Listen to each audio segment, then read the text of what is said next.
Oh, hi there! Welcome to another episode of the Okanagan Gardener and Forager channel. It snowed, and that could mean the end of the season, but it doesn't for me because I've still got some work to do. So this year I tried something that I hadn't tried before, companion planting with beans, corn, and squash. And I had some success and some not, so that's okay because you learn and you succeed and you fail in gardening, and that's just great. You're learning all the time, I think. So anyway, I'm going to share with you some of the things that I learned, and although it snowed, it's probably going to warm up.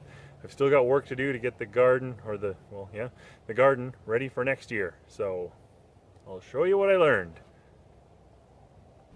So here I am next to the corn. So what went well? Well, it grew. Corn got fairly tall. Got some beans. Did get some corn. Got some to harvest. And the squash grew.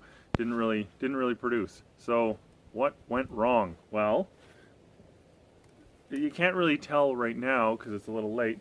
Some of the leaves are green, but there was a lot of yellow leaves. And doing my research, what could cause that? There are a few things, and what I think the reason was, or what I think the cause was, number one, it could have been inadequate moisture.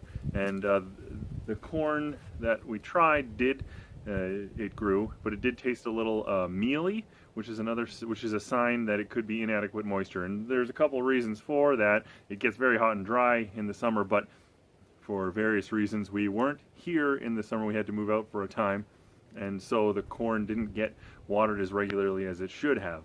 So what it should be is, once a week at least, but the top inch of the soil should be moist, and I think that could mean watering every day. So the watering wasn't as good as it could have been. Another thing that can cause yellowing leaves is compact soil. And this soil where I am, it's a long-term project to try to turn this yard into a food-producing yard.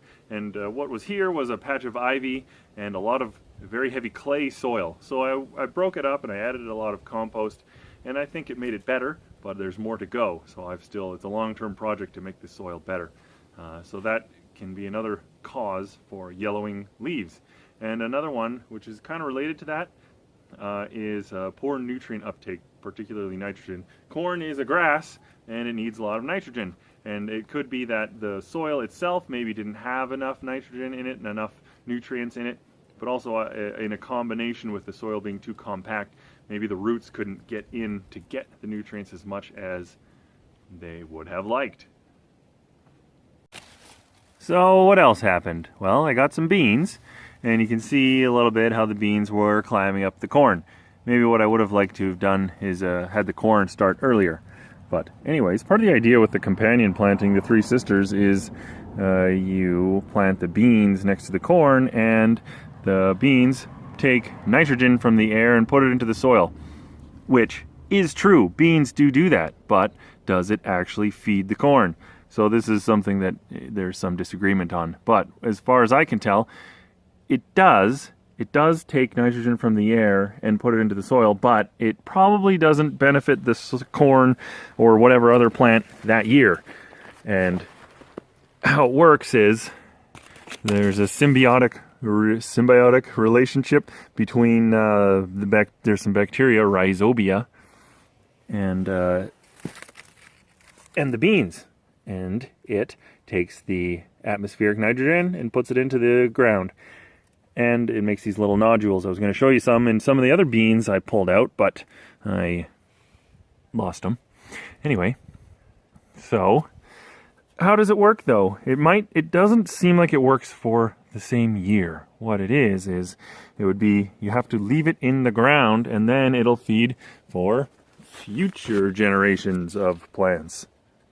And then I'm going to show you how I'm going to do that. The beans fix the nitrogen into the roots, into these little nodules. But if you pull the beans out, then the nitrogen's gone. And this is more of a long-term sort of thing for all soils, and something to consider is the roots. So the nitrogen that the beans fix is good for the plants, but the roots themselves could be good for other things. Different bacteria and fungus and things that live naturally in the soil, and worms and stuff. So an idea to consider for long-term improvement of the soil is leave the roots in. And that's what I'm going to try to do. With beans, I'm just going to cut it off. You hear the bottom. That's it. And I think I'll try to do it with some of the corn too. I'll probably do the same, you know, with some at least. I'll cut them off and I'll leave the roots in because I'm trying to feed this soil. And then I'll do some other things. Whoop. Part of what I'm going to be doing here is trying to feed the soil. But there are some parts, some leaves here look good that I think would be fine to be back in the soil. But others, like these, I don't know what it is, some type of a fungus probably. I don't want to put that back in the soil. So this will go into the yard waste bin. Whoops! To be taken out of here. The rest, I'm going to, the good leaves I'm planning to chop up small and put back into the ground because you get, well, it'll be like a compost in the garden. Or mulch, whatever. So I'm just working through here one row just like this. The parts of the corn and other stuff that I think looks disease-free and good, I'm going to keep. And the parts that I see spots on that I don't like, I'm getting rid of. And I thought I should say something before I forget about the beans and the inoculant. So, for the beans, if you want it to fix the nitrogen in the soil, it needs to have that bacteria with it. And you could have it in your soil naturally, which I did because in one part, and because I found some, so it's there. But what you should do if you want to get more of it is you need to inoculate your beans and with an inoculant. So you take the bean seed, and you can just buy this stuff at like a nursery or whatever, garden store, seed place, and you just put it on the bean and then you put it in the ground. Then it has that bacteria there so it can form that symbiotic relationship to take that atmospheric nitrogen and put it into the soil. So if you don't have that bacteria, then it's not going to fix the nitrogen. And you might by chance, but if you want to make sure you do, then you got to add that stuff. Okay, all cleared out. Diseased corn is in there. The stuff that I think looks clean and okay is over there. And there are some beans left in there, which I'm going to hang up and let dry so then I can try to get some seeds out of them. Now, what am I going to do? What I'm going to do next, what has been done in sort of recent times a lot of the time, is you just you grow food or whatever, and then at the end of the season, pull it out. And then later on, you add fertilizers and stuff. And sure, that's fine and it works, but that's not really what I'm trying to do. More of a, I don't know, sustainable, organic kind of method. So what I'm going to do is I'm going to take the corn and the other stuff, I'm going to cut it into small pieces with my shears and create a mulch. And if I were satisfied with the soil, I'd just leave it like that.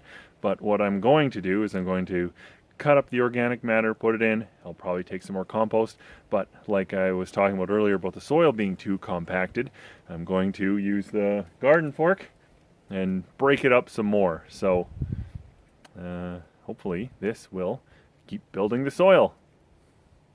Chopped up leaves and stalks, and I added a bunch of compost on top, and if I were satisfied with the compaction of the soil, I would stop now, but I'm not. Because of, like I said earlier, I think it might be too compact. So I'm going to mix it up some more. Okay, now I'm satisfied to put the garden to bed. The first video I made was starting planting this garden. So maybe some of you saw that video or whatever. If you, hopefully you're learning from some of my videos. I know I'm learning making them, so yeah, I think this one's done for the season, but I'm not. But I'm done for this video. So if you liked it and you learned something, then please give it a thumbs up, and thanks for watching.